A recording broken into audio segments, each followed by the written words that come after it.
Bismillahirrahmanirrahim. Assalamualaikum warahmatullahi wabarakatuh. Alhamdulillahirabbil alamin wa bihi nasta'in wa ala umurid dunya waddin. Wassalatu wassalamu ala asrofil anbiya'i wal mursalin sayyidina wa maulana Muhammadin wa ala alihi wa sahbihi ajmain. Amma ba'du. Baik, saya dari kelompok 6 akan sedikit menjelaskan dan menjawab soal-soal dari buku Aswaja ini. Nah, sebelum kita memulai, kita berdoa dulu dan membaca shalawat Al-Fatih.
Oke, baik, langsung saja saya akan menjawab soal nomor 1, yaitu jelaskan doktrin-doktrin Syiah dan kelemahannya. Yang pertama adalah ada doktrin imamah. Nah, doktrin imamah ini adalah doktrin pokok dalam ajaran Syiah. doktrin ini ditarik ke dalam berbagai aspek agama, misalnya seperti akidah dan fikih, sehingga menjadikan kelompok Syiah itu mempunyai perbedaan yang sangat banyak dengan Aswaja. Lalu yang kedua adalah doktrin Mahdisme atau Imam Mahdi. Selain konsep imamah, Syiah juga memiliki doktrin Mahdisme. Mereka meyakini bahwa imam mereka yang ke-12, Muhammad Al-Mahdi, itu masih hidup dan akan kembali untuk menegakkan keadilan di muka bumi. Ia hidup sampai hari kiamat sehingga bumi tidak sunyi dari imam. Menurut akidah Syiah, keimanan terhadap imamah tidak akan sempurna kecuali dengan meyakini adanya Imam Mahdi. Lalu yang ketiga ada doktrin Ismah al-Imam atau kemaksuman para imam. Para pengikut Syiah meyakini bahwa para imam mereka itu maksum, yakni terjaga dari perbuatan dosa, baik dosa kecil maupun dosa besar. Mereka tidak akan pernah berdosa baik secara sengaja ataupun lupa. Lalu yang keempat ada taqiyah. Nah, secara etimologi, kata taqiyah berasal dari bahasa Arab, yaitu dari akar kata waqoya yang berarti melindungi sesuatu dari sesuatu yang lain. Dalam Syiah, istilah taqiyah berarti mengatakan atau menghadirkan sesuatu yang bertentangan dengan keyakinan sendiri dalam rangka menyelamatkan diri dari orang yang tidak sepaham dengan akidah. Kelemahan doktrin Syiah. Yang pertama adalah konsep imamah. Syiah percaya bahwa imam-imam mereka itu memiliki otoritas ilahi dan tidak dapat salah, namun tidak ada dalil yang jelas dalam Al-Quran dan hadis yang mendukung klaim ini. Yang kedua adalah taqiyah. Doktrin taqiyah memungkinkan Syiah untuk menyembunyikan keyakinan mereka dan berbohong untuk melindungi dirinya yang dapat memicu ketidakpercayaan dan konflik. Yang ketiga, pengkultusan imam. Syiah seringkali mengkultuskan imam-imam mereka yang dapat dianggap sebagai syirik dan tidak sesuai dengan ajaran Islam.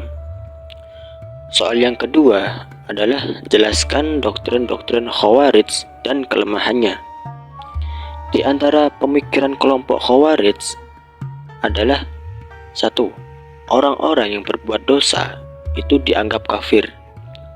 Pemikiran ini dilandasi oleh kesalahpahaman mereka tentang ayat Al-Maidah ayat 44 yang berbunyi Bismillahirrahmanirrahim, وَمَنْ لَمْ يَحْكُمْ بِمَا أَنْزَلَ اللَّهُ فَأُولَئِكَ هُمُ الْكَافِرُونَ, yang artinya, dan barang siapa yang tidak berhukum sesuatu dengan hukum Allah, maka mereka adalah orang-orang kafir. Nah, kelompok Khawarij ini memahami dengan keliru bahwa kafir dalam ayat tersebut adalah kafir dengan artian keluar dari Islam, bukan kafir nikmat. Di antara yang menyebabkan kekeliruan ini adalah mereka yang fokus dalam satu dalil saja dan mengesampingkan dalil lainnya. Padahal dalam memahami ayat Al-Quran, kita harus menjamikan atau mengompromikan antara satu dalil dengan dalil yang lainnya. Apabila dalil-dalil yang secara zahir terlihat bertentangan. Yang kedua adalah Khawarij. Khawarij berpendapat bahwa mengangkat pemimpin itu hukumnya tidak wajib dan boleh membelot dari pemimpin yang dirasa itu kurang baik. Pendapat ini berbeda dengan pendapat Ahlussunnah wal Jamaah, sebab Ahlussunnah wal Jamaah berpendapat bahwa mengangkat pemimpin hukumnya wajib dan haram membelot darinya, baik pemimpin tersebut baik maupun buruk, sebab dampak yang ditimbulkan apabila tidak ada pemimpin dan keluar dari pemimpin yang sah sangat besar. Adapun apabila pemimpin itu buruk, maka kewajiban kita sebagai umat Islam adalah memberi nasihat dan bersabar.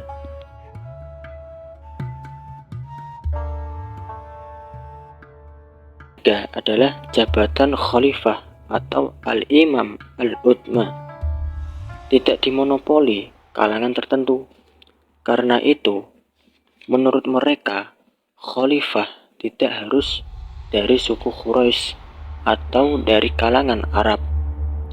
Bahkan, menurut mereka, khalifah lebih baik tidak berasal dari suku Quraisy agar mudah dipecat atau dibunuh bila melanggar syariat atau menyimpang dari kebenaran, karena tidak ada suku besar yang bakal membelanya.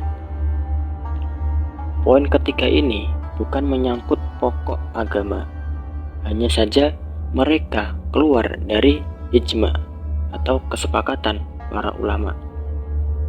Soal nomor 3 yaitu jelaskan usul al-hamzah mu'tazilah dan kelemahannya. Yang pertama yaitu at-tauhid. Al-mu'tazilah adalah penafian terhadap sifat ma'ani Allah, qudrah, iradah, ilmu hayat, sama, basar, kalam, bukan menafikan seluruh sifat Allah seperti nafsiyah dan salbiyah. Kelemahannya yaitu menafikan sifat Allah bertentangan dengan banyak ayat Al-Quran dan hadis. Yang kedua yaitu al-adl. Makna al-adl dalam pandangan Mu'tazilah, Allah tidak menyukai kerusakan, tidak menciptakan perbuatan hamba af'al ibad, namun mereka melakukan apa yang mereka perintahkan. Kelemahannya yaitu menjadikan akal manusia sebagai ukuran keadilan Tuhan. Yang ketiga yaitu al-wa'ad wal al-wa'id. Maknanya yaitu janji pahala dan ancaman siksa Allah pasti dilaksanakan. Allah tidak akan mengampuni pelaku dosa besar tanpa tobat. Kelemahannya yaitu bertentangan dengan ayat-ayat tentang syafaat dan pengampunan dosa, mengabaikan konsep rahmat dan ampunan Allah. Yang keempat yaitu al-manzilah baina al-manzilatain, yaitu maknanya pelaku dosa besar, bukan mukmin, bukan kafir, tapi berada di posisi tengah, fasik. Kelemahannya yaitu tidak memiliki landasan nas yang jelas. Yang kelima yaitu al-amr bil al-ma'ruf wa an-nahyi an munkar. Maknanya yaitu kewajiban menegakkan kebaikan dan mencegah kemungkaran, bahkan dengan kekuatan dan pemberontakan jika penguasa zalim. Kelemahannya yaitu membuka pintu kekacauan politik dan pemberontakan, bertentangan dengan prinsip menjaga stabilitas umat dalam Islam, bertolak belakang dengan hadis tentang ketaatan kepada pemimpin selama tidak memerintahkan maksiat. Soal yang keempat yaitu jelaskan perbedaan konsep tafwid Wahabi dan konsep tafwid Aswaja. Konsep tafwid Wahabi secara istilah disebut tafwid, tetapi secara substansi lebih dekat ke ifsad literal. Sedangkan yang tafwid Aswaja lebih konsisten karena benar-benar tidak menetapkan makna Allah, berpotensi menyerupakan Allah dengan makhluk. Oleh karena itu, dalam kajian akidah klasik, tafwid Aswaja dinilai lebih aman dan lebih sesuai dengan prinsip tanzih. Nomor 5. Jelaskan konsekuensi dari mengkafirkan muslim dan mengapa para ulama sangat berhati-hati dan tidak serampangan dalam hal ini.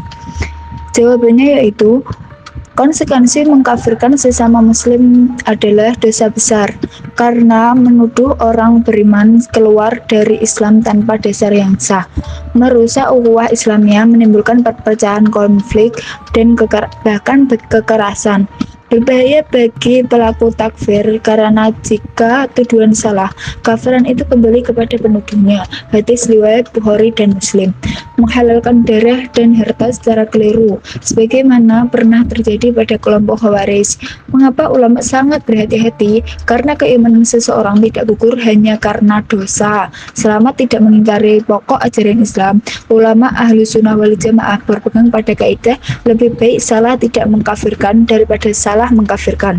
Takfir hanya boleh dilakukan jika jelas, pasti, dan memenuhi syarat, serta tidak ada unsur takwil atau ketidaktahuan.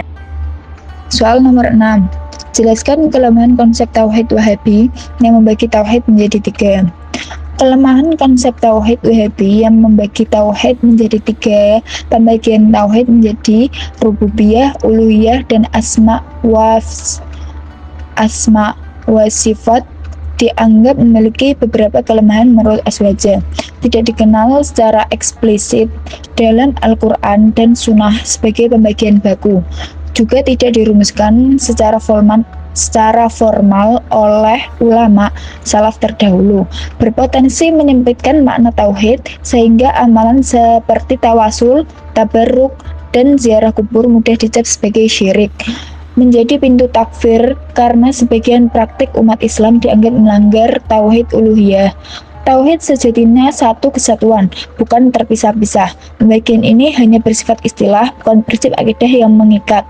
Dalam Aswaja, tauhid dipahami sebagai mengesahkan Allah dalam zat, sifat, dan perbuatannya tanpa berlebihan dan tanpa mudah menyesatkan orang lain.